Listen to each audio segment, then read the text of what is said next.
environnement sain, ce qui favorise la biodiversité.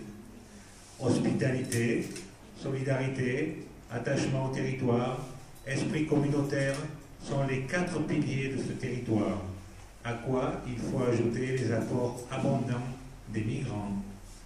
Le patrimoine culturel y est joli, bien que sous-exploité. Je vais encore une fois te flatter, petite Ségolène, mais ici, les modes d'organisation collective ont leur place. Et ils innovent même au travers du système des ayants droit. Je t'expliquerai de quoi il s'agit plus tard. Tu sais que ce territoire est très connu dans le Maroc, car on dit qu'ici les gens ont la bosse du commerce. Mais ils ont su bosser pour cela. Au printemps, les amandiers parent le paysage d'un blanc flamboyant et l'emplissent de parfums subtils. Cela pourrait être un produit phare des cotourismes. Ici, il y a beaucoup de femmes. Je ne dis pas cela pour te rendre jalouse, mais elles me paraissent plus actives et plus visibles que dans les autres territoires ruraux. Peut-être est-ce dû à la présence d'écoles et de territoires et de dispositifs de formation.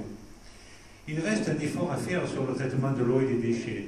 L'eau est rare ici, ce qui ne va pas sans créer des conflits d'usage sur certaines zones. Les terres agricoles cèdent du terrain, notamment à cause des sangliers qui dégradent les terrasses et abîment les cultures. Le monde est bizarrement fait, car dans un pays où cette sauvagine est abondante, les habitants n'ont pas le droit de la consommer.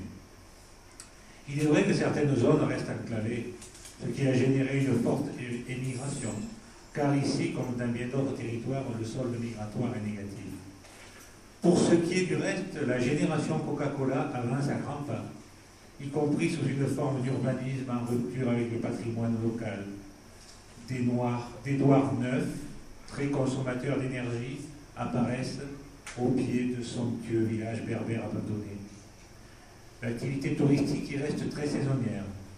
On ne sent pas une stratégie clairement affichée pour ce qui est de la structuration de l'offre, de la vente et du marketing.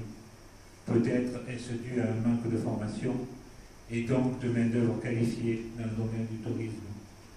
Il ne manque pourtant ici pas d'initiatives, notamment liées à l'écotourisme. Écomusées, maisons d'hôtes commencent à se structurer.